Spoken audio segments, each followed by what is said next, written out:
Sa inyong mga kalodi, isang magandang araw po sa inyong lahat, no? Dito naman po tayo ngayon sa lugar ng Peace, lalo na po dito sa simbahan po ni Pastor Val, no? Sa inyong mga kalodi ay tayo po ay makipagpanayam po kay Pastor Larry Gracio po, no? Bilang isang pastor ay tayo po ay makipag-sharing po tayo at hihingi po tayo ng konting mensahe, lalo na po sa ating mga viewers, sa ating mga kaibigan, lalo na po sa lahat ng mga Kristiyano, no? At sa inyong mga kalods, nandito naman po ang inyong kalods, no? Ay tayo po ay makipagpanayam kay Pastor Larry. Siya po ay magbibigay po ng konting mensahe po sa ating mga kaibigan, at siya po ay magbibigay rin ng konting awit na sa ating mga kaibigan. Sige mga kalods, Pastor, isang magandang araw po sa inyo. Baka pwede, Pastor, na kayo po ay makapagbigay po ng mensahe po sa ating mga viewers, lalo po sa ating mga nanood ngayon, sa ating mga kaibigan, lalo na po sa mga content creator, vlog, at sa mga iba-iba po nating mga friends. Magandang hapon sa inyong lahat, mga kababayan ko na follower po ng video ito. Sa pong karangalan, kagalakan na ako po ay napahintulutan ng lingkod na ito ng Panginoon na si Father Lunoy upang magbahagi sa inyo ng ilang salita ng Diyos na magbibigay sa atin ng ilang kalakasan at kaaliwan, katatagan sa ating buhay pananampalataya.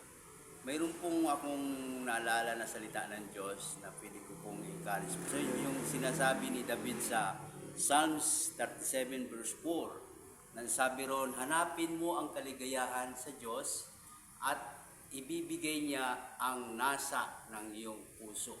Amen, Ibig Pastor. sabihin nun, yung ating mga kahilingan ay ipagkakaloob ng Diyos sa atin. Ano man yung ating mga hinahanap, yung ating mga hinihingi, at yung ating mga minimiti sa ating buhay, ay ang pangako ng Diyos kapag tayo po ay lumapit sa Kanya, ay inyo pong makakamtan ang lahat ng iyong gusto. Kaya lang, si David ay mayroon siyang mga kondisyon na dapat po natin gawin.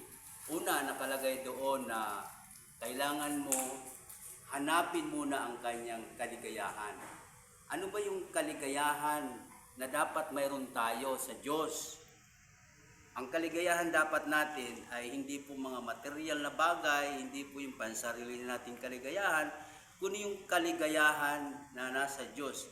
Walang iba kundi yung kanyang kautusan, yung kanyang salita. Sabi nga ng awit 1:2, kung ang kanyang kaligayahan ay ang kautusan ni Yahweh, binubulay-bulay niya araw at gabi. So yun pong dapat magiging kaligayahan natin, yung kanyang salita. Kaya akin pong pinaalala po sa mga viewer na ang Diyos po talaga ang kanyang salita, ang inyo pong hanapin araw-araw. Basahin natin ang kanyang salita, araw-araw natin bulay-bulayin ang kanyang salita. Sabi nga, kung ito'y babasahin mo, ito'y pagbulay-bulayan mo, ikaw ay magtatagumpay. Sabi ni Joshua, chapter 1, verse 8. Sabi ron, huwag mong kaligtaan, basahin ang aklat na ito. Bulay-bulayan nito araw at gabi upang ikaw ay giginhawa at magtatagumpay.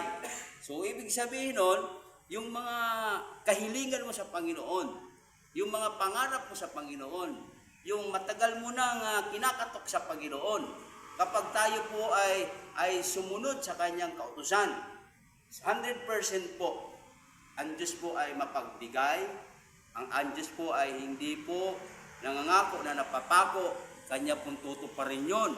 Kailangan lang po, yung pong sinabi ko kanina, seek ye first. No, unahin natin ang kanyang kautusan, ang kanyang salita. Yung po ang importante, na masunod natin ang kanyang salita.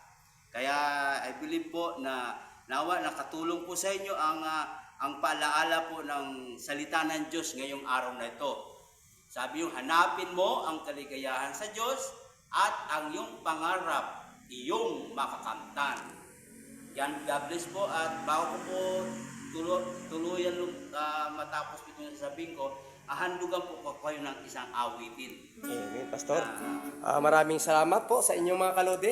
At next episode po ay tayo po ay aawitan po ni Pastor Larry ng kanyang mahabagin na awitin para sa ating mga mananampalataya. God bless po, Pastor.